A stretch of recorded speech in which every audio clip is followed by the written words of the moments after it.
Today, we're talking about what happens when you're doing well, but everything feels too complicated. It's that feeling of being stuck in your own way. Today, I'm sitting down with David to look at how pulling back and keeping things simple is actually to help you rebuild your legacy faster. Welcome to the Champion Mindset Collective podcast. I'm your host, Anthony Dyer. It's good to have you here. Today, we're looking into what happens when the rug gets pulled from under you. Most people just give up, but my guest today decided to start again from scratch. He's here to talk about how he built a seven-figure legacy by making things simple instead of making them harder. David Nassief is the man behind the book One Page Wealth Compass. Most people know him for his long career in corporate leadership, but his real story started when he hit the wall at 63. He was facing massive identity crisis and 30 years of hard work felt like it was gone. He was starting from scratch when most people were just looking at retiring. Instead of walking away, David spent the next 6 years building something completely different. He stripped everything back to basics and created a simple automated system to fix his path. By 69, he rebuilt a seven-figure legacy from almost nothing. He's here to show us how you can pull off a massive comeback late in the game, and if you stop making things so complicated. It's about cutting the noise and finding your flow. David, it's really good to have you on the Champion Mindset Collective. Welcome. Thank you, Anthony. I'm excited to be here with you today. I'd really love for you to share your journey in life from childhood to that point where you came to face those crossroads. Absolutely. Well, I grew up in a very small town in Ohio called Ashtabula, right on Lake Erie, and it was a perfect place to grow up. Nice family atmosphere and wonderful. Went off to college and had numerous different careers in corporate and outside the corporate world, and married to a wonderful wife, Mary. My wife, we've been married for now 38 years, and just have a son, Adam, and he's great, wonderful son. And we live in Phoenix, Arizona, and we love Phoenix. Except in the summer. Otherwise, the weather's perfect. Is the summer too warm, is it? Yeah, it gets to be up to 110, 120. It gets a little hot. Oh, wow. Well, the way it is now at the moment here in New Zealand, I'd welcome a bit of heat. Now, David, you were 63 years old when you walked out of your corporate office with a box of all your things. How did you handle that first hit? How did that hit your identity? And how did you handle that? Well, like I said, I was 18 years with the same company, and it just got fired at age 63. I would not wish that day on anybody. When I did the math, Anthony, if we drained all of our savings and all of our retirement, we were scheduled to be broke by 65. At this point, I'm Mm, thinking, who's going to hire me at my age? But that wasn't the hardest part. The hardest part was driving home, thinking, how am I going to tell my wife, Mary? At that point, we've been married about 30 years roughly, and she did not deserve the mess I just threw her life into. So, anyways, I try to get back into the corporate world. I don't want to. I'm interviewing with companies. I don't want them to hire me, but I need to put food on the table, keep a roof over our head. So I didn't have the luxury of just saying, "Oh, I'll just retire." And as I'm interviewing with them, they didn't use these words, but it was the same message. David, the company that fired you, they did the right thing because you're of no value to us either. I mean, that was it. I mean, there's no way to phrase it nicely. So at least I know my company did the right thing. They fired me. But anyways, at this point, I'm thinking, okay, I got to get serious because this is not going to work. So I decided to take a huge risk, and I decided to start my own company as an independent sales agent on straight commission, no salary, no safety net, no benefits. The first months were brutal, cold calls, constant rejection, rookie mistakes. I heard more no's in that 2-month period than I've ever heard in my life. But Anthony, I can look back on it now. At the time, it was very devastating. But looking back, I realized that all that rejection I was getting, all that resistance I was getting, I believe was necessary to build the mental muscles I needed to punch through that dark period of my life. After 10 months of grinding, I hit an incredible milestone. I was suddenly making more money than my good paying corporate salary. And for a brief moment, I felt like we made it. But then I realized we didn't make nothing because I'd been making decent money for 40 years. Look where it got me, on the verge of financial collapse. I need to learn how to invest. I need to learn how to build wealth. And so mm, anyways, I decided to dive in because I couldn't I couldn't listen to a bunch of investment theories and people on commissions trying to get their piece of my pie. So I said, I'm going to learn this. I read 21 books on personal finance, listened to 13 podcasts faithfully, read blogs, newsletters. Every time I got a good idea, I put it on one piece of paper. I kept filling up that paper. When I got full, I said, I'm not going to go beyond one piece. I want to keep it simple. So I would take off the worst idea and put the better one on. I kept refining it and getting into a set it and forget it approach because I had a company to run. I couldn't really watch Wall Street that much. And finally, after 6 years, I did what I thought was impossible from terrified of being broke to a seven-figure portfolio and real financial freedom. Anthony, I now know it is never too late to rewrite your Mm. story. Because if I can pull that off starting as late as 63, anybody can, I believe, with the right direction. Yeah, absolutely. I mean, look at Colonel Sanders. He was in Yeah. his 60s when he started KFC, Yep. right? Exactly. So it's age is not it's just a No. number, right? Exactly. I agree. Unfortunately, the corporate world and the business world likes to put us on the shelf Yeah. because we're past our use by date, Yeah. Yeah. or Expiration date. potentially. Yeah. So Unexpired. yeah, exactly. Now, what was going through your mind when you stood there as you're walking out the business, out the building? I mean, you mentioned that as you were driving home, you were like, what am I going to say to Mary? Yeah. But what Exactly. else was going through your mind? What was your mindset like at the time? To be honest with you, Anthony, I was kind of numb. It's just I didn't expect. It wasn't like, oh, the company's getting ready for a downsizing. Get ready. No, no. And this wasn't like a layoff or this was fired. There was no other way. There's no other way to say it. It wasn't a cut back or nothing like that, or early retirement. Nothing. It was a fired. And so I didn't really expect that. Didn't.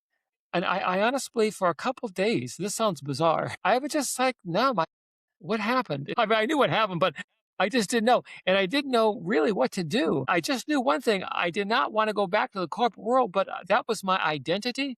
That was who I was. I drove a new company car. I wore nice suits. Occasionally, I got to fly in the company jet. I mean, I was a corporate guy. That's the only role. That was my identity. And they just took it away from me. I had to think for a while because I didn't have a clue what was going on. Yeah, I can relate with you there because a lot of the people, their job becomes their identity.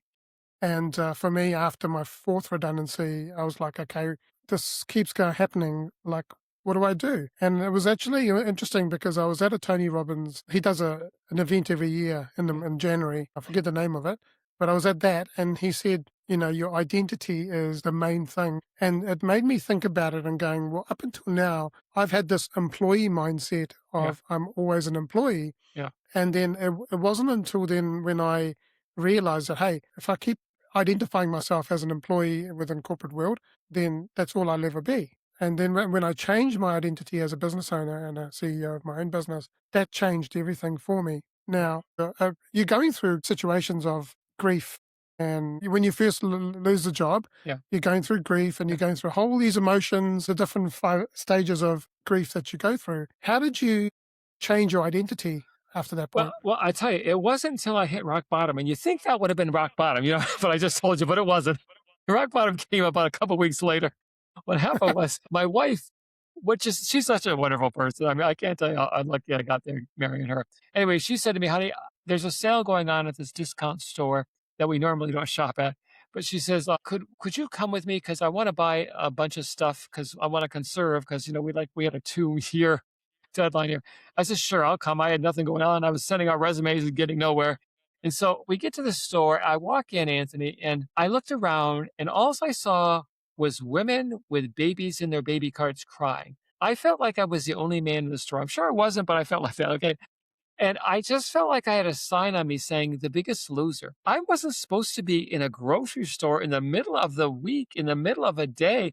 I was supposed to be out there working, providing for my family, not here. And so I remember when my wife was checking out, she had a lot of stuff to check out. I was standing on the edge waiting for the end of the counter. And I felt like at that moment, Anthony, I had this mental corporate straitjacket on me and I couldn't break out. They tore my identity away, I felt like, but I was still in the straitjacket. I still couldn't, I Still still, holding on to it. yeah. And I says, oh my God, I wanted to scream. I wanted to run, but where was I going to run to, Anthony? What was I going to scream about? I never told my wife this, so she never knew what happened. But I just remember that night I went home and I realized that the corporate world told me clearly, loud and clearly, that I was of no value anymore. End of story. So I Mm, needed to wake up here. I needed to say, this is not working anymore. I needed to get that guy inside me who was petrified of coming out and saying, we're not corporate people anymore. I was like, we're like two of us. We need to fight this because I am not going to let my wife have mm. the last couple decades of her life be misery. I'm not going to have to want to decide between food and medical or rent or like that. This is not going to happen to me. I'm not going to do it. I'm going to, if I'm going to go down, I'm going to go down fighting. That's when I said, okay, I need to start my own company. But there was more to it than that. I had emotional scars from that because I had failed twice in my 40s trying to start my own company. I was in deep six-figure debt because of one of them. It took me years to pay off. So this wasn't like a casual decision, like, "Oh, I think I'll start my own company." Never tried that. No, I tried it twice and I proved to myself I couldn't start my own company. That's why I went to the corporate world. And now they don't want me. The entrepreneur world doesn't want me. What am I going to do? But I says, okay, I don't care. Well, here's the one thing I knew, Anthony, that was different. I made mistakes in my 40s starting my own businesses, two of them. But I learned lessons from that. And Mhm. although I was 63 now, I was smarter at 63 than I was at 43. And although I was competing with people now half my age with twice the energy, I knew I had an advantage here because I was not going to make those mistakes again. And what I ended up doing is my book is about the one page wealth compass. I kind of put my finances on a set up and get approach.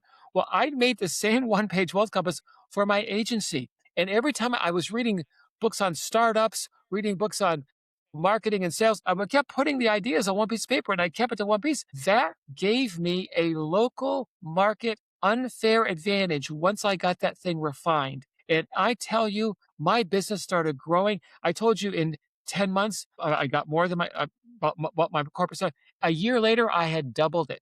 A year later, I Mm. had done it again, another increase by the same amount. I mean, I would not want my competitors to get a hold of this compass because this is a real local market advantage. I wasn't competing with the Wall Street and the supercomputers and the teams of PhDs. I was competing in my local market. And that's where I could fight and I could win that one. Okay. And that's what happened. Yeah. So, you look back and went, "Hey, I failed in my 40s," but you've learned so much over that time and the Yeah. journey that you've been in over the next 20 years. And, you know, you're a lot more wiser. And even in your local market, Yeah. you're probably at the top of your game. Because when you've come out of corporate world and you're working in your local market, like just it's exactly what I'm doing at the moment is Yeah. I've come out of corporate and I'm working in the local market. You have a lot of knowledge that the small medium businesses don't have, right? So you would have been at the top of your game, Well, but you've just got yes and no. Okay, I will say this. Okay, the niche I chose to go into was highly competitive. I mean, mhm, highly, highly competitive. And there were a lot of people trying to make sure I didn't succeed and getting clients from me and not making sure I didn't get clients. And like I say, many of them were half my age with twice the energy. So, yes, I was smarter, but they had advantages too. But I think the smarterness won over because, but it wasn't just smarter, Anthony. That compass, that one page compass, I kept me focused. I'm the kind of person, sometimes a shiny object or a hot tip or whatever, I'm off to the races the wrong direction. I couldn't do that with this. I couldn't do this with my finances anymore, and I couldn't do this with my business anymore. And that's why that both compasses working together in unison. One freed me up from having to worry about Wall Street because I had it on a set and forget approach. The other kept refining myself against the competition. And I'm telling, those first few months, I was losing. I mean, I would work the whole month and maybe get a commission check of $300 or $400, working like I never. So I was not winning the race in the beginning, but the more I refined that local compass, the more I refined it and refined it, I started to build momentum. It was like a flywheel. It started out really slow, but boy, the momentum started picking up really good. And like I say, it's still picking up. Last year was our best year ever, and it's still growing. And I'm still using that agency compass every single day. yeah. Tell us a little bit about your book and what you were talking about before about the set and forget Yeah, and your personal sure. finances. Yeah. Let me show you. I got everything down to one piece of paper, and I'm going to give it to all your listeners for free. So I'm not pitching nothing here. It's a gift, okay? Basically, I'll show it to you what it is. This is a secret sauce, and it's two columns. And see, Wall Street likes to make things complicated. And I says, as the more I was reading and studying, the more I realized this isn't that complicated. It's funny. Wall Street loves complexity, but the truth is, simplicity is for winners, complexity is for victims. And I was a victim for 40 years when it came to investing because I was buying into their crazy complexity thing. As I started studying this stuff, I said, this isn't that complex. If you know basic math, I'm not talking about algebra or geometry. I'm talking basic math, calculus. You can do this with some knowledge of investing, of course, too. And so on the one side is the 9 trail markers. And basically it tells you from wherever you at. And the nice thing about this is you start where you're at. You read the trail markers to figure out where you're at, and you go from there. And it just gets you on the most direct, no nonsense, laser like focused path to financial freedom without you having to study the market and watch the stock exchange. I spend 5 minutes a week now with my investing. Not a week, excuse me, a month. A month. Okay. A month. A month, yeah. So, and I'll tell you how that works later if you like. The other side is the North Star principles. This is the thing, like these are like the guardrails, the mental guardrails that keep me from, like I say, going after the shiny object or the hot tip and going off in the wrong direction. When you put those together, it gives you like laser like focus. But here's the thing: say the first one is income and career success. Okay. Now, most of the books I read on financing, they don't talk about that because they assume, well, if you're reading a book on investing, you already know you're already making good money. Well, that's not true. A lot of people are underemployed, underpaid, underappreciated. They're not that. And so I put my first 2 chapters about this. Even if you're making decent money, how to get yourself to the next level financially, because that really will feed your investment machine even better. But like, say someone says, David, I'm okay with income, but my debt, I got consumer debt, I got credit card, that kind of thing. Well, then you go right to number 3 and start at that point of the compass. And then, but David, I need more than just the debt freedom strategy and a couple of sentences here. Can you give me some details? Well, that's where you go to the book. Okay, this is the one-page compass book. And what it does, it says in the compass, go to chapter 4. So you go to chapter 4 and it gives you specifically how to get out of debt, different ways to do it based on your personality, based on how deep you are in debt. And so when you put these things together, this is the 30,000-foot view, one-page compass. Mm, This is the ground game. Take a right at the next stop sign. Take a right at the left. Take a left at, and this is the details that people, they want more than just this is, okay, 30,000-foot details. And when you bring these things together, oh my gosh, you got laser-like focus. And here's the last thing I want to point out about this compass is every Friday at 4 o'clock, I have on my calendar, I have my 2-minute wealth check meeting. And what I do is I get my compass out and I figure out what number I'm at, which I know, and then where am I going next? And then I look at my North Star principles to see if I violated anything. I remember not long ago, I made an impulse purchase. And one of the rules are for impulse purchase, you got to wait 24 hours because half the time after 24 hours, you realize I don't really need that. But I bought it. But I caught myself, Anthony, on that meeting, my 2-minute meeting, I caught myself. So next week I didn't do it again. You don't catch yourself. You're doing it weeks and months and years. And then all of a sudden it's not $100 or $300. It's like $20,000 or $50,000 or $100,000. So what this does, it's kind of a safety net too. It kind of keeps you protected, so you're not doing goofy things like people do, like I did for 40 years, by the way. And so that's, I don't know if that makes sense, but that's kind of how they come together. yeah, because we are so driven by this consumerism, Yeah. right? And it's like we've got to have the best thing and the next shiny thing, and especially in this world of AI right now where we're Oh, yeah. in, like there's so many different shiny things. I just had a friend message me and said, "Are you using this?" And it was basically a gentleman that has been using Claude Cowork to build a whole lot of automation. I said, "No, I'm not using that because I'm using something else where I've actually which I've shown you, like the Yeah. or how I've built this ecosystem." So it's like I could go off on tangents, but then all I'm doing is chasing shiny objects. And so I agree with you. Getting clear on your North Star and then having the 30,000-foot view of where you want to go, and then having something that keeps you accountable is so, so important. And So, absolutely. let me tell you why I did it this way. Have you ever read a book, Anthony, and you got a great idea, like a life-changing idea, and you go, man, I'm going to use that. And then 2 years later, you come across the idea again, you go, oh yeah, I kind of forgot about how that worked. Well, that's why I did this. Because when you're having a 2-minute meeting, you can't forget it. When you're on step 3, getting out of debt, and you're there for 3 weeks in a row, you keep going back, and you haven't done one thing, it's like, wait a minute, I can't keep doing this. Am I either doing it or not? Whereas if you don't have this, it's so easy to go months and years and you forgot about it. This kind of is that kind of, it gives you that kind of behavior modification in a painless, simple way that just takes 2 minutes a week. Yeah, yeah, and that kind of focus is so important.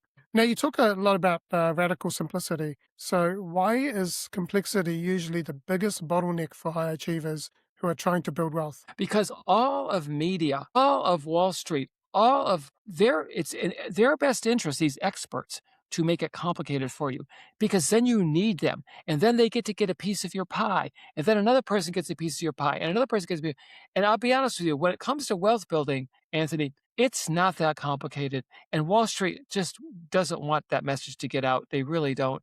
And they want to move your stock around and move your stuff around, not because it needs to be moved around. Matter of fact, that's counterproductive, actually. And I can explain it to you later if you like.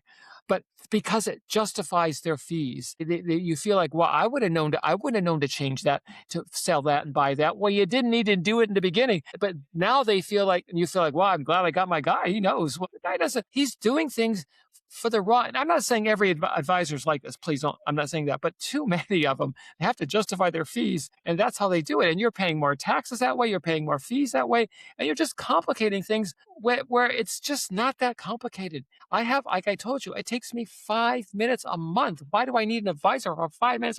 That's how simplified I got this thing down to. Plus my 2 minute Mm, meeting. So maybe 7 minutes a month. Okay. 5 minutes for investing and 2 minutes for that. So you don't need, I feel comfortable doing it the way I'm doing it. yeah. So why is it that we keep making our finances so complicated? Well, I don't think we do. I think other people do, but we buy into it.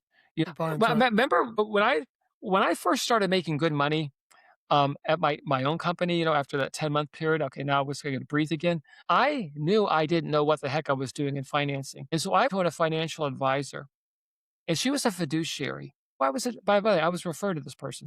So anyways, she gets me into what they call a LIRP, life insurance retirement plan. And it sounded so good the way she explained it to me. And she told me members of Congress were investing in it. And I thought, oh, wow, this is good. But then when she said to me, if you invest in this with me, David, I'm going to waive my quarterly fees. That just a red flag came up because I was thinking of my compass, which I hadn't even finished yet.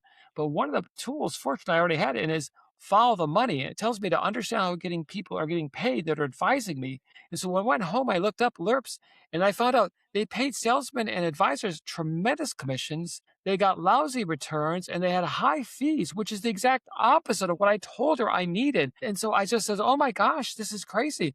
I have to learn this on my own. I cannot delegate my financial future to anybody else at this point. I got to be the CEO of my own money. I can have advisors and things, but books are really wonderful advisors because they give you, some of the best people write these books, and then they give you years, decades of their experience and condensed into one book. So, and I was reading some of the legends in finance and with no conflicts of interest whatsoever, unlike her, who was supposed to be a fiduciary, which that's a joke. So, anyways, that's when I says I'm taking charge. I have to. I don't have a choice. Yeah. Taking a portfolio nearly nothing to seven figures in just 6 years is a massive sprint. What did the mental framework for that actually look like? Well, let me tell you, because when I tell people, and in my book, I tell people that I doubled my portfolio 3 times in a 6-year period. A lot of financial experts will say that's not possible. The market didn't increase so much. You're either a liar or you're delusional, David, because this is not, well, I promise you, I'm neither. And I wasn't chasing crypto. I wasn't trying to time the market, or I wasn't day trading. I was doing the exact opposite of that. I was doing something so boring it would put you to sleep. And here's the crazy thing about it all. When the market was down, Anthony, I was thrilled. When other people were panicking and selling, I was buying more shares at discount prices. My only regret was the market wasn't down more during that period because I'd even done better than that. Okay. But what surprised me was the math. There's a thing called the rule of 72. And what it says is if you're getting, say, a 10% return on your money will double every 7.2 years, or roughly every 86 months. Once I got my compass in place and started actually following it closely, my first double occurred not in 86 months, but in 30 months. The second one, 13, the third one, 29, for an average of 24 months, way less than half the expected time. But the returns wasn't the secret. I figured out 3 things that I had missed for 40 years that my compass brought into focus for me. The first thing was I took a percentage of my income every time I got paid every month. A percent all came off the top. Some people call it pay yourself first or whatever. I took a percent off the top and I put it into my savings before I paid any bills, before I spent any money. That was the first thing that happened. So that wasn't there to tempt me at all. The second thing I did is I took that money and I invested in the right kind of investments. And the right kind of investments for me and my research was low cost index funds. Okay. I only own 2, Anthony. This is how simple my investment portfolio is. One, I own every piece of stock, a little flavor of stock sold in the United States, publicly traded stock in the United States. The other one is I own every publicly traded stock outside the United States, including New Zealand and Australia. Okay, everyone. So I literally own every publicly traded stock on the planet. For me to go to zero and to go to nothing, the entire world economic system would have to collapse to nothing. If that happens, we have bigger problems of money. But the thing about that is, I was so diversified, Anthony, I could sleep good at night. I didn't have to worry about everything because if some company went out of business, well, that was one little blip on the radar. It didn't even affect my portfolio hardly at all. But the third thing I was doing is this was important. I was using market volatility to work for me instead of against me. Too many people invest by emotions and they buy high and sell low, which is the opposite of what we want to do, which is what I did for 40 years, by the way. I said, no, no, no, no. I'm going to use that to my advantage. And when the market's down, I am jumping for joy. It's on sale. Have you ever gone to a department store and you saw this sign says 50% off sale? Have you ever gone up to the clerk and say, I don't want no 50% off. I only buy things for retail. Tell me when that's going back to retail. That's why I know you wouldn't do that. You'd be nuts. Okay, they call you off to a crazy house. But people do that every day with the stock market. Oh my gosh, the market's down. I got to get my money out. I got to turn to cash. No, that's the opposite of what you want to do. That's when you want to start buying. Well, you should want to buy every month, every time you get paid. But that's when you should be doing a little happy dance when the market's down because you're buying at sale prices. And that's the wonderful thing to do. Once I got that compass in place, Anthony, I found out how to build my wealth twice as fast. And here's the important part, with half the risk compared to how I was doing it before and how so many people are doing it today. And it just made a world of difference. I mean, things started to really move wonderfully. Yeah, I find the whole investment thing very confusing. Yeah. I did Yeah, too for 40 years. yeah. And, yeah, would love to pick your brain at some point, and get, Yeah. you know, Well, look, yeah. can I tell you right now? Because let's pick it right now. Let me give you the biggest financial mistake most people make. Because this is something all your listeners are probably, some of them are making right now, and I made for 40 years. Okay, this is so important. Okay, tiny fees are like termites. Okay, you don't even notice them until your financial foundation crumbles. Let me explain what I mean exactly. You got two people, A and B, both 25 years old, both starting out in their profession, career, or whatever they're doing, and they both decide to invest a modest $25 a week for retirement, for investments, whatever. Okay, and person A chooses a low cost index fund with a 0.03% annual management fee, which is what I was talking about earlier. Person B goes to an advisor who charges a full 1%, which is very common, and it puts them into an actively managed fund with a 5.75 upfront load and a 0.66% ongoing management fee, which is also very common. Okay, now let's fast forward 40 years. Both contributed the exact same amount of money, the same market conditions. Okay, person A, after 40 years, has a $1 million portfolio on a modest $25 a week. Person B has a $570,000 portfolio. That's a $430,000 difference, Anthony. And the thing is, they put in the exact same money. They have the exact same market conditions. The only difference was the fees Mm, quietly eating away at their portfolio. And here's the thing I didn't say. We didn't calculate any raises. If we were to calculate raises, that $430,000 difference could have been a 600, 700, maybe $1 million difference. Okay. And here's the saddest part of the whole story. Person B probably feels like he got great service from his advisor.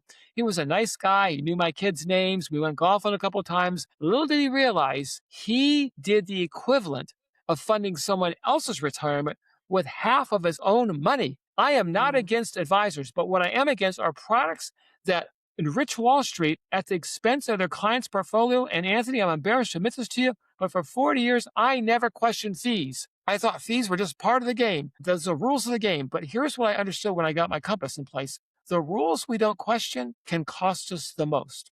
In mm. person B's case, it cost him $430,000. Do you realize some people never even get 430 in their retirement account ever? And this is just what he lost by not taking fees into account. So if people don't learn anything from this session today, please understand, be conscious of fees. Make that like something you are very concerned and inquisitive about. Yeah, 'cause they are chipping away at your, you're not only just paying the premiums, but then you got fees and all sorts of things that are, And they compound. yeah, It compounds against you. You ever heard of compound interest is for you? Yeah, when you're investing. But fees compound against you. In other words, that's money that's building for the advisor or for the Wall Street and not it's not building for you, it's building for them. yeah. How did you stay so disciplined when things felt like they were going, they were weren't moving that fast for you? Because I had to. My back was against the wall, Anthony. I couldn't do what I had done for 40 years anymore. I had to use this compass. My 2-minute meetings every week were sacred. I mean, those were things that I did never missed a meeting with myself and my compass. I just never did. And that made it so it didn't seem so much like discipline. It was just following a simple path is what it was. And I didn't get when I saw commercials on TV when somebody gave me hot tips, I didn't worry about it anymore. Because Benjamin Franklin says the best investment is knowledge. Once I got the right knowledge in place, I tell you, it just brought me calm. I no longer panicked about things. I no longer I got to do something early. It's just when I read those 21 books, Anthony, let me just tell you, in the podcast and all that, they all had little golden nuggets, but nobody had them all put together in one. They would, oh, this is a good one, this is a good one, this is a good one. But they didn't have, that's the reason I wrote the book, because we needed a repository from all of them in one place for people, as well as my compass to direct you at the 30,000 foot view.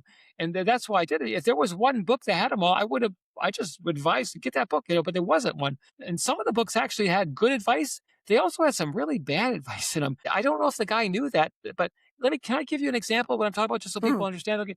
One of the things they say, all the gurus say this, I mean, not all of them, but most of them say this. Okay? Once you get out of debt, the very next thing you do is you build your emergency fund, because that's your wall of protection. And I agree with that, by the way. You should build an emergency fund. And they said 3 to 6 months of expenses, or 3 to 6 months of your income should go into this deal. Okay, well, let me explain what happened, because I questioned everything when I made the compass, and I didn't take anyone's word for nothing. And I did the math on everything. Okay, one thing I know how to do is math. And so, anyways, what happened is I found out that if you do that, you're out of the market for a year. Say you're 25 and you go, okay, I got to get out of debt first. Then I got to build my emergency fund first. So you got to take. How long will it take most people to get a 3-6 months emergency fund? Probably at least a year, maybe 2 years. That's a lot of money to put aside. Okay, so let's just say a year. Let's say you're aggressive, a year. Okay, so that person's been out of the market now for a year, building up his emergency fund, which is a good thing to do. But now, if you fast forward that from 25 to 40, he had 1 year from an average income person, and you fast forward that 40 years with market returns, you're talking about $500,000 lost because of that. So I made a tweak when I did mine. I said, no, no, no, no, no. We're not going to hold off a year. We're going to do the investment and the emergency fund. I call it the together. protection fund. And together, exactly. Now you're not sitting on the market for a year, and you're also getting the protection everyone wants you to get from the emergency fund. People, this is a significant, I know, oh, David, it's a minor thing. No, $500,000 isn't a minor thing. I'm sorry, it's a big thing. It's a big thing to me anyways. Maybe not to you, Anthony, but it's a big thing to me. Oh, $500,000. absolutely, it is. And it's a little tweak. And these guys, these gurus have been doing it for 30 or 40 or 50 years, and doing it since the 70s. They're so dogmatic. No, yeah, you got to do it my way, and we're doing it for 40 years this way. No, you look at the math. This is not 1970 anymore. You're 1980 anymore. This is, we got to be conscious of what's going on here. This is the Yeah, AMA. So it's goofy. yeah, yeah. And it's these systems and these rules and that are set. We blindly follow them, right? Yeah. Without questioning them. And it's like, yeah, I question everything the government puts in front of me now. Yeah. Build it together. You got to build it together. At the same time, then you're still getting safe, and you're not sitting on the market for a year. But can I tell you something that I think some of your listeners may be thinking, maybe not? But here's the thing that a lot of objections I hear from people when they just don't want to invest, or they can't invest, whether they think they can invest. But David, here's the thing. If I was making as much money as you are making, or if I was making as much money as Anthony is making, I could invest. But I'm living paycheck to paycheck, buddy. I'm barely making it as it is. I don't have all this extra money to invest. I can't do it. It's not fair. I got to. That's a lie. And let me tell you exactly why that's a lie that a lot of people buy into, and it's sad that they're buying into it, because it's going to come back and haunt them in their senior years. Let me give you an example. The NBA, the National Basketball Association, the average player makes over $10 million per year. Anthony, I didn't say $10 million in his career. I said in a single year. And yet, after 5 years of retirement, 60% of them are broke, according to the Netflix documentary Broke. And the NFL is even worse, National Football League. After only 2 years of retirement, 78% of them are either bankrupt or in serious financial stress. That's according to Sports Illustrated. Now compare that to Dale Schroeder, a basketball-loving carpenter who made average to below average income his entire life. But he chose to do this point here, live on less than you earn and invest that difference wisely. He ended up with a $3 million portfolio. Anthony, that's more than most of the NBA and most of the NFL players end up with. And they're making their tens of $1 millions, and he's making change compared to what they're making, just loose change with the compared they're making. So please don't think I'm a victim. I'm not making enough money. No, we all can make more money. I'm not saying that, but no, if you stretch it right the way I have it, my compass, it's really simple. It doesn't, it, I didn't live like a monk for 6 years when I was doing this. I didn't live the big life either, but I lived comfortably. I was comfortably, that kind of thing. And it doesn't mean you have to live like a monk, but it also doesn't mean you have to be a victim because you're not making enough money. Because Mm, it's not all about the size of your paycheck. I found out at that point when I built my compass, making money and building wealth are two separate skill sets. Those athletes, they are pros at making money. Most of them, not all of them, but most of them were terrible at building wealth. Dale Schroeder, not so good at making money. He really wasn't, let's face it, okay? But he was a master at building wealth. And once you mm. understand, see, a lot of people who make big money, they think, well, I make a lot of money. I thought that myself for 40 years. I make a lot of money. That means I'm good with money. No, no, no, no. That means you're good at making money. It doesn't mean you're good at building wealth. That's a separate Building skill. wealth. Yeah. Two separate things. Now Yeah. that's just opened my eyes up, because you Yeah. don't normally you don't normally look at it that way. Like No, you I make didn't. money and then you Yeah. spend money, and that's Yeah. about it, really. Yeah. But No. so, so you got to make money, you got to build wealth, and then you got to spend money, right? So Yeah. Exactly. Exactly. yeah. So yeah. Now, what was the biggest internal change that you had to make to support the growth that you went through? The biggest internal change, well, one was getting rid of my image of this corporate guy I thought I was, because that is, I have to say, Anthony, I'm being real honest here. A lot of that was ego, driving a nice car, living in a nice house, wearing the nice suits, getting occasionally to fly in the corporate jet. That was a lot of ego there. And I had to get humble. I guess that was the switch that happened. I had to get humble because I didn't have a choice. I didn't have the other option but to get humble. Because if I didn't get humble and I kept on that corporate thing, I would have been broken. We would have been a disaster at 65. And I had to get humble. And that forced me to do that.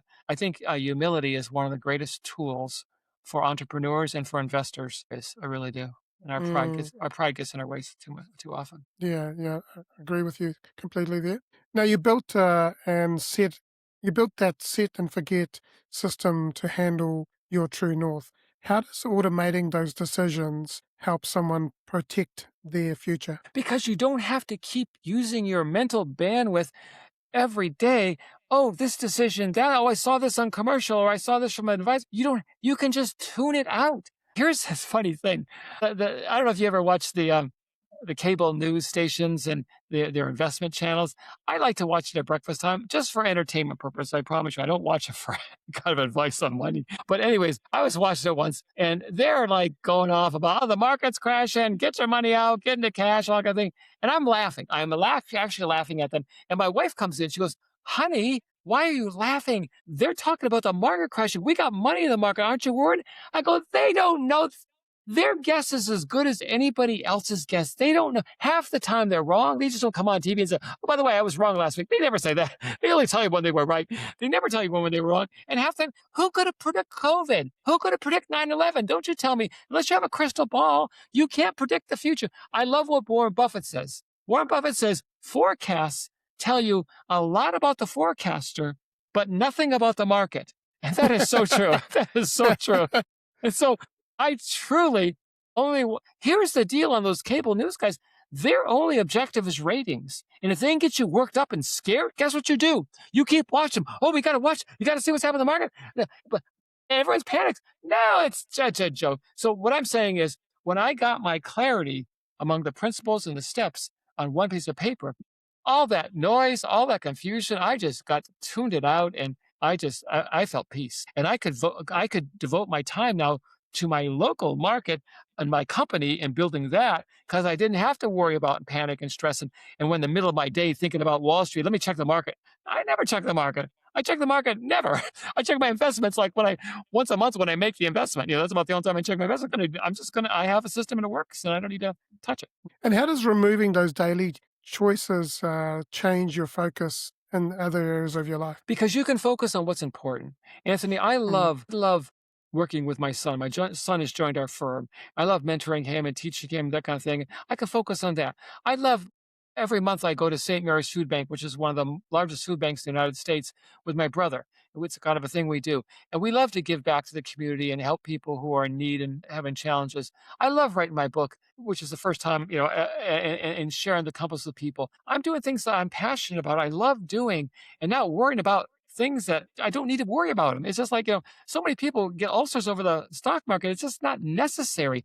I have a couple friends who are financial advisors. They tell me stories, and when the market crashes, I go, "Boy, your phone must have rang off the hook this week." And they go, "It did. Everyone's panicking."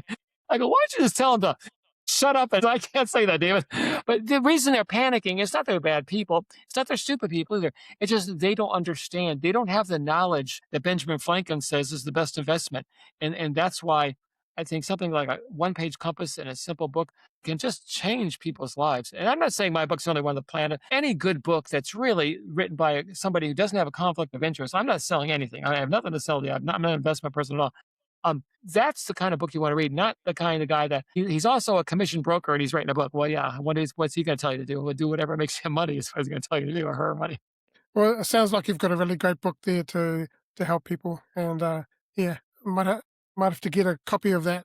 Well, I tell you what they can do, and this is free, this piece. Go to onepagewealthcompass.com, all your listeners, and just download the free PDF. And when you put your email in, you get it instantly. And then you'll also get little updates from me and little tips and things like that as time goes on that are just kind of virtual coaching, that kind of thing. And if you like it and you want to get the book. It's a very inexpensive book on Amazon. It's just a paperback book, okay? But it's not. But then when you got the two of them, you got both the 30,000 foot view and the ground game. Boy, you've got tremendous focus. And again, I hope I not sound like I'm pitching something. I just want to help. I want people to Yeah, not go through what I was went through. That's all. This is, by the way, this book is not. I'm going to lose money on this book right now. I mean, it's selling really good, but this is not a profit thing for me. I had a record year last year in my company. This is not a. There's no motivation to make money on this. It's just a share. but you want to help people, right? So Yeah, that's exactly. which is amazing, yeah. And that's what that's what we're doing is we're helping people really Yeah, understand how to get further in their lives and yeah. become And that's the what you're best. doing. And that's what you're doing. That's what your podcast is about too. And that's why Mm, we're connected here because we're both yeah, doing the same thing. Exactly. 100%. We'll have to get you onto some webinars and we can talk Yeah. about it on the Sure. webinars. Love that. What's the first step that someone who feels overwhelmed with their current financial setup? Okay, I'm going to sound like a broken record, but I don't mean that. But there is no such thing as a first step for anybody. Here's what you do: you get out the compass and you say, "Where am I?" Some people they are going to be on step one, literally. Some people are going to be on step three. Some people are going to be on step four. It just depends. There is no cookie cutter answer for that. It's This is designed to customize from where you're at, pick it up there, and move forward. Okay, and so that's where most people are going to be in step one, two, or three, probably in the beginning, maybe four. I don't know. But that's okay. Wherever you're at is where you begin. And that's where I would say to do it. So anybody who says, well, everybody should do this first.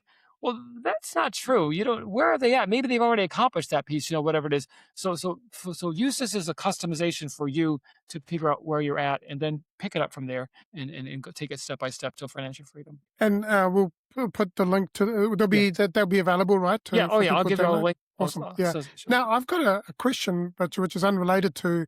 anything we're talking about here. Okay.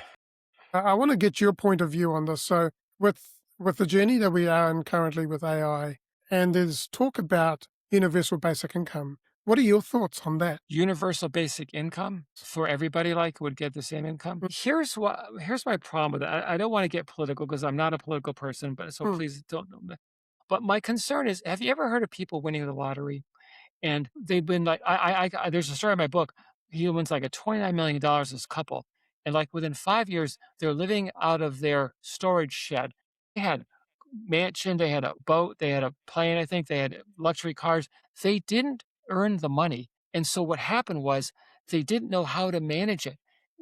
I've heard about a third of the people who win lotteries, they're either broke or bankrupt within 4 to 5 years. But here's the other piece that it makes an important point. If people win the lottery, but they were good at managing money and they had a plan and they had a thing, well, then that's so people say, oh, if you win the lottery, you're broke in 5 years. No, that's not true. If you're good at managing money, you take that money and you really use it to advantage. But giving people money, just giving it to them for no work and no understanding of, I think there's some danger in that because I don't know. when you just get stuff for free, you don't appreciate it and you don't understand how to use it Mm, properly, and you didn't take the time to learn because it's free. I'm going to keep getting it. I don't have to worry about nothing. So yeah, that's I guess I don't want anybody hungry. I mean, I don't want yeah, anybody hungry. I don't want anybody who's physically like needs to go to the hospital not to be able to go to the hospital.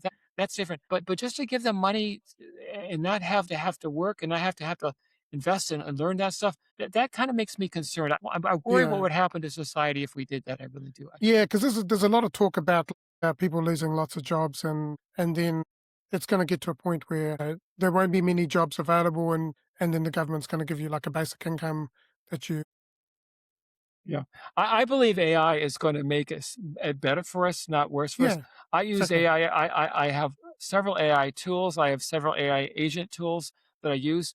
And I think it's going to make life better. I think it's going to give higher paying jobs, and instead of lower paying jobs. I think it's going to expand our economy, not contract our economy. And I think there's going to be opportunities that didn't exist 5 years ago or 10 years ago, we're going to see in the not too distant future. So I'm not worried about AI. I think there's a lot of good in AI. Sure, there's some bad, but Mhm. but they're working that out. And you're the AI expert, probably not me, but I'm just saying, in my humble opinion and my limited use of it, I use it every single day. I mean, I've become, but I'm not addicted to it. I use it for research. I mean, for intelligent things. It's just much better than Googling when you got a real specific thing you need answers or other things too. I use it quite a bit for other things too. Yeah.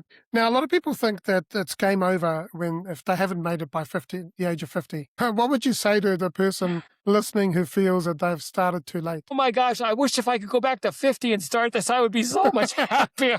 60, I'm very happy now. I don't mean to say I'm very grateful too. But boy, if I start at 50, I would have had a 13-year head start. My gosh. I mean, my portfolio is a multi-million dollar level, but it will be double or triple that right now. Not that I need it. I have more than enough. I'm very comfortable. But I mean, just for the fun of the game, I would have had even a huger balance. So please don't give me this thing about 50. That's like you're a baby still.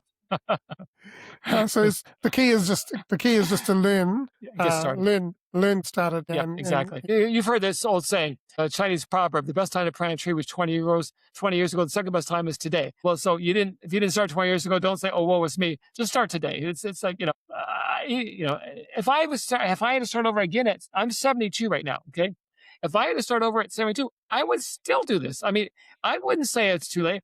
I mean, it'd be a challenge because I just went through it. But see, I have guardrails. I have protections in there now. So you hear a lot of people, they make a lot of money, they lose a lot of money quickly. I'm not saying I can't lose a lot of money quickly, but I'm saying it will be very hard for me to lose a lot of money quickly if I keep doing what I'm doing because I'm so diversified and I have such a plan that's just so consistent. But, I mean, anybody, I'm not going to say anything's not, I mean, anything's possible, but I feel very secure about it. yeah. What did you have to unlearn about money that you'd lived with decades with? I had to unlearn that procrastination is just part of life. I can't tell you, Anthony, how many times I said when I was making good money too. I mean, making decent money, really good money. Okay, I'm going to start next year. Okay, next year. Or okay, I'm going to start probably next quarter. And it was always next. It was never, And I did dabble in investing. When I got a big bonus, I would, do something, but it wasn't consistent. It wasn't disciplined at all. I had to learn that, procrastination is evil. I mean, and, Mm. and it's evil because let me tell you what procrastination is. Can I give you a couple statistics that might open some Yeah, people? yeah. This is from the National Council on Aging. This is not some guy with a investment company that's trying to get you to get scared. This is a National Council on Aging. No, no objective here. Okay, 80% of older adults face financial insecurity. I didn't say like 20% or 45 or 50 or 60, 80. That's 80. most of society. That's most of the people in New Zealand. That's most of the people in the United States. That's not like a lot of people. That's like the majority of the people. Okay. Yeah. 50% of people 60 and over do not have sufficient income for basic needs, housing, food, healthcare. This is half society. There's our seniors, half. These are procrastinators. This one's good. Number one cause for gut wrenching stress for seniors is the fear of running out of money before they run out of life. What kind of senior years are those when we're supposed to be relaxing and enjoying and all you're doing is stressed about money? These are people, Anthony, who worked 40 years. They were loyal employees to their company. They made their employers rich, but they forgot one little thing, make themselves rich along the way. Rich. They just procrastinated that. They didn't do it. I'm not saying this to scare anybody. I'm just saying These are facts. This is data from National Council on Aging. This is reality. And we got to wake up and say, I don't care if I'm 20s, 30s, 40s, 50s, 60s, 70s, 80s. I got to do this now. Or if I can't procrastinate another day. I don't mean it in a scary way. I Yeah. just mean it in an intelligent, stable, practical way. Yeah. You got to step up to the start line because if you don't, then you can't finish, No, you can't. right? You can't. Yeah. Let me tell you one more thing, if I could just get this in, because this is so important. Here's the problem with people not learning about this stuff, okay? We have 18-year-olds going off to college, making decisions that are going to affect their finances for decades, possibly the rest of their life. And I'm talking student loans. They're making decisions at 18 when they have no financial background. It's like a rite of passage to get a student loan. I have in my book, and it's publicly. You don't have to, and you can get it anywhere. Go and search on it. There are people in their 50s, 60s, 70s, and yes, 80s, Anthony, who are still paying off their student loans, and now they're getting their Social Security deducted to pay the government for the student loans that the government guaranteed for them. And here's the thing that's really amazing. Many of them never graduated from college. In other words, it's like buying a car and getting the payment book, but not the car. It's like, this is the deal. They never graduated from college and they're paying in their 60s, 70s for student loans that they never graduated from. This is wrong. And we need to start earlier learning this stuff. So please don't tell me if you have listeners that are 18 or 19, oh, that's old Mm. man stuff. No, no, please, at least read that one chapter of my book. And so you cannot go into student debt. There are so many ways to graduate without student debt, and realistic, practical ways, not like weird ways that you can do it. And nobody needs to get into student loan debt. Nobody, even medical doctors. I have in my book, medical doctors can do it too. There's multiple ways they can do it without going into Mm. student debt. But they just say, "Oh no, I'm a doctor. I have to do it." No, no, you don't have to. Yeah. Now tell me, David, who are the people that you work with currently, and how do you help them? Zero. I don't work with anybody. I am strictly have my own company, which has nothing to do with this kind of thing. The only way I work with, I actually work with thousands of people, but I do it virtually through my Mm. book, through my blog, through podcasts, things like this we're doing right now. I only have so many hours in the day, and I don't want to have a conflict of interest, Anthony. The minute I start charging people for advice, stuff like that, all of a sudden the conflict of interest. I remember one guru, he's a very famous guru. I'm not going to say any names, but he gets paid by giving people referrals to advisors. And he says, I don't get commissions off of it. But actually, I talked to one of those advisors and they said, no, we pay him big fees every month to get. And so it's just like, that's when it gets murky, the water. And so I don't want to do that. I want to be pure and just give honest advice to people through my books, through my podcasts, through my blogs, through my newsletter. And you can know it's not going to be tainted with me making money off of you because like I say, I have a very successful company, and this is not a moneymaker for me at all. Mm. Yeah, 100%. Okay. Alrighty. Now that you've built a legacy and freedom, how has your perspective on what really matters uh, in life shifted? It really has because, when I took off when I finally ripped off that corporate straitjacket, which was very hard, didn't want to come off, very hard to get off. I says, who am I? And I realized I'm three things that no one can ever take away from me. I am a child of God. I am my wife's husband and I'm my son's father. And no longer do I have an identity crisis. No, if I lost my company for some reason, I'm fine financially anyways. But if I did, and I lost my money too, and which is very unlikely, but it could happen. Okay, I don't need to. I won't have. I might be going through something, but it won't be an identity crisis. That's for sure. I know who I am, and I'm very comfortable with who I am, and I'm grateful every day for who I am. And Yeah.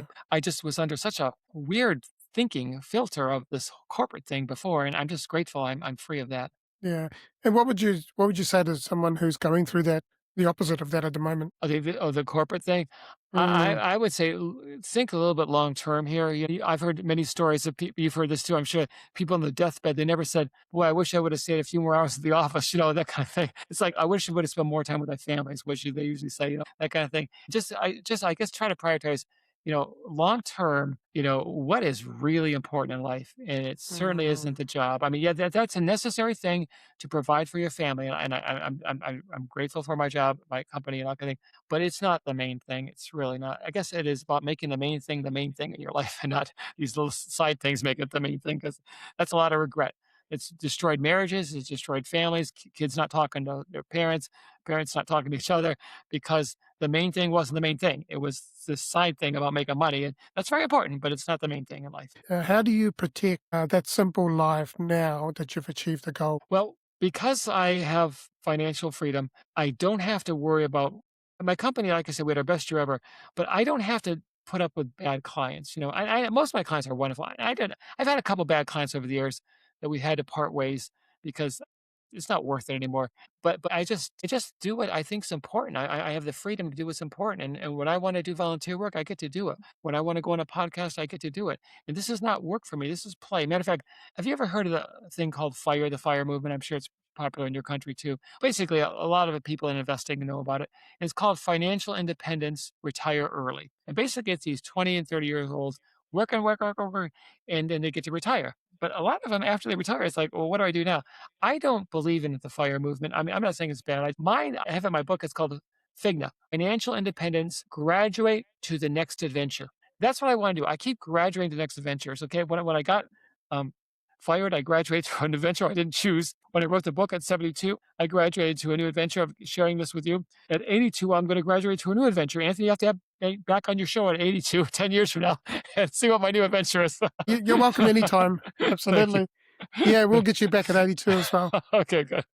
I totally agree with you. So much of our life is around the structure and money and this and that, but really, you've got to do what you enjoy in life. Yep. For me, like, if someone said to me, "What would you do if you had no issues with money you had financial freedom?" I said, "I'd have conversations every day, all day, Yeah. because I love what I do." And yes, I'm doing this podcast, but what I'm actually doing is creating a Mhm. movement of being a champion in your own life. Yep. And I want to educate people, I want to help people. I can't do that alone, Yep. but I can do it with the collective of people that are part of this community and this movement, like yourself, David. So yeah, so that's what I would. Well, I can tell, Anthony, you love this. I love this. Being on this podcast with you today is the farthest thing from work I could ever think of. This is just fun. I enjoy it. It's fun, and I want to help people. I want to contribute to people. And I enjoy talking to interesting hosts like yourself doing this. And this is not work for me at all. So if people say, what would you do if you didn't have if you had all the money? Well, I am financially free. I don't have to work and I'm doing what I want to do. I love what I'm doing. I'm not required to do any of this stuff. I love it. Yeah, 100%. Now, what does your typical day look like when you aren't worried about the noise? Well, I get up at 4 o'clock in the morning just because I don't have to. I love the mornings because everyone else is asleep. So the phone doesn't ring. I don't have any distractions. I love to do some reading of scriptures. So I do my stretching and exercises in the morning. I do my creative work in the morning and then I go off to the gym and then I'm back and I have breakfast and then I get into my actual work stuff. But that morning is sacred time for me. I just love it. I go to bed early. I'm like an old guy. I go to bed like at 8:30 or 9. That's I always laugh at old people going to bed early, but because I'm not going to get up at 4 o'clock if I don't go to bed at that time. I gotta, and I love that time. But what do you do at night? Watch TV? What's that about? I don't need to do that. But getting up in the morning at 4 and doing all that stuff I'm doing, oh my gosh, that just enriches your life in such a wonderful way.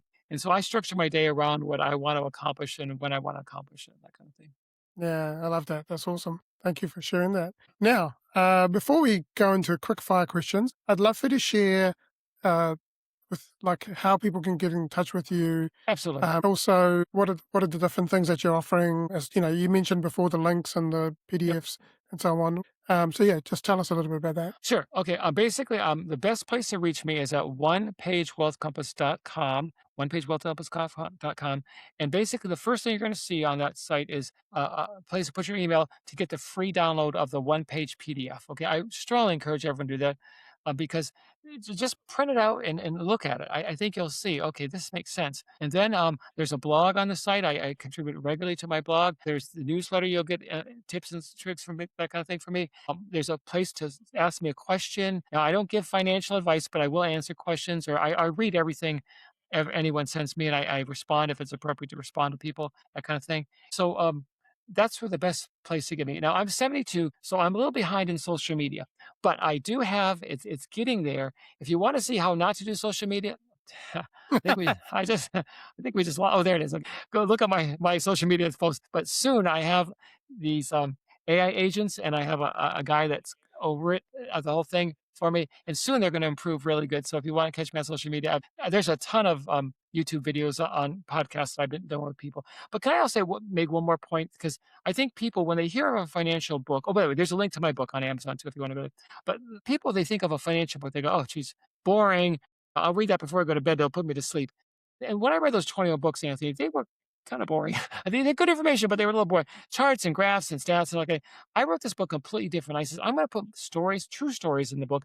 I put people who succeed, people who fail, and then I teach the point. And people are saying, David, when you put it in real life stories, I get it now. I've heard these terms before, but I was embarrassed to ask, but you make it so simple for me. And I want to just read one review. I read all the reviews because it applies to what we're talking about here. This is from a clinical psychologist with 25 years experience, but not a financial background. He was facing his own career crisis, and he said the one-page wealth compass gave him the exact financial hope and practical steps he needed. But this is my favorite part of the quote. I couldn't put the book down. That's how I wrote it. It's more like a novel than it is a technical financial book, but it's all true stuff. It's not like made up stories, that kind of thing. And I think if you'll read it, and the first chapter is on my website for free. You just read the first chapter, and if you don't think, okay, this is not a regular financial book, if you don't say that, then I don't know what. But I think you'll say that. So I just want to share that because it's not a boring technical book. I want to make that point. Yeah. Okay, so we'll put those links in the show notes, but also you'll get a dedicated page on the Champion Mindset Collective Oh, thank you. hub, I would call it, the Oh, ecosystem, where, or so as people call it, the website. And on that page will be your details, oh, your bio. okay. There'll be the episode details. There'll be the videos. There'll be the links, and also the book link to your book as well, so people can download, and Yep, that's perfect. the one page compass PDF as well. Right. In addition to that, there will be an article written based on this episode, Oh, and there will be a practical guide that people can download, oh, great. and then also it will just give them something to take the first step forward. Perfect. Right. That's Yeah. wonderful. That's wonderful. Yeah. Quick fire questions. Sure. First question is, how do you define success, and has that definition changed for you over time? It has to change for me because I used to think of it as money, and now that I have the money, I don't think of it as money at all. It's funny. Success is being able to do things with my family, do things that I enjoy, contribute to people. I just feel like contributing brings me so much joy. I just love helping people so they can maybe give them a hand so they can make it through whatever challenges they're facing. Who's been your greatest inspiration and why? My greatest inspiration is probably, well, there's two. One is my wife, because she believes in me more than I believe in myself. When everything collapsed, she says, "Honey, I believe in you. You're gonna work this out somehow." I thought to myself, "Well, I'm glad you believe in me because I don't think I could." So the other one is all my mentors. What I mean by mentors are people I've never met, but I've read their books or I've listened to them on podcasts or I've read articles about them that have given me such great advice that have helped me develop this compass and helped me in life in general. And I don't think you have to have like a mentor that you meet once a month with. That's nice. I think it's a good thing if you do. But there are so many mentors out there that have written so many good books out there that, oh my gosh, it's like sitting down for a couple days with them and getting a conversation, but they're doing all the talking in the book, which is what you want with them. You want to hear their wise advice. So my mentors is my wife and my mentors, I think, are two people What is something that you believe that others may disagree with? that I believe that others may disagree with. I guess my faith. I have a strong Christian faith, and I know there are a lot of people who don't believe that. I don't. I'm not mad at them. I'm not angry with them. I still love them like a brother or sister would, But I believe strongly in my faith. It's helped me through that dark period, by the way, too. It wasn't Mm. just that books. If you could go back and give young David some advice, what would it be? Oh my gosh. Start now. Even if you don't have exactly the perfect investments, just start investing and get that mental habit going. Build that mental muscle of just consistently every paycheck giving up portion of it, whatever portion you can do. And that's what I would tell them. Don't wait till 63, please. Yeah, yeah, absolutely. I'm going to start doing that myself. I've actually got tiny bit of investment, but Okay. oh, yeah, yeah. Now, what is one message you'd like to share with the world? Yeah, it's this clear direction beats misdirected speed every time. For 40 years, I had misdirected speed. I was spinning my wheels, going in circles, getting nowhere. Once I got the clarity on one piece of paper, I accomplished more with that clear direction in 6 years than I had in the previous 40. That to me is priceless information, the clear direction. And last question for you is, what does it mean to you to be a champion and have a champion mindset? I think a champion means I don't think a champion is not having fear, but I think a champion is having fear and doing it anyway. I had a lot of fear when I started my company. I really did. And I had some fear writing this book, like, is it going to be good? Am I going to buy it? That kind of thing. But just doing it anyways, just say, okay, I'm going to do this and I'm going to make it work. And despite my fears, and the more I do that, the less my fears seem to control me, and the more I just do things. So I think taking action despite your fears, I guess. Yeah. Fear is always going to be with us. Fear is Yep. actually a companion. It gives us Yep. feedback. Yep. And so I just want to say there's these acronyms, or meaning of fear is false evidence appearing real, because your brain's always Yep. telling you lies, Yeah. based on your experiences. But the other side of it is face everything and rise. Oh, that's good. I like that. I never heard So that one. yeah. So no matter what happens, just face it and just Yeah. rise above it. That sounds great. Yeah. So feel the fear and do it anyway. Yeah. Alrighty. So, David, this has been a great conversation. It's it's been massive.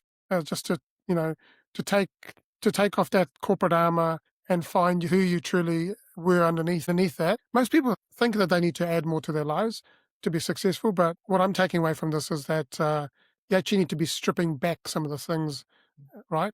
Yeah, I agree. And actually rather than having complex, keep it simple. So thank you, David, for and also being in the flow as well of life. So thank you for joining us. It's been really amazing having you here, and I'd love to get you back and see if we can do some webinars or something things together as well. I loved it.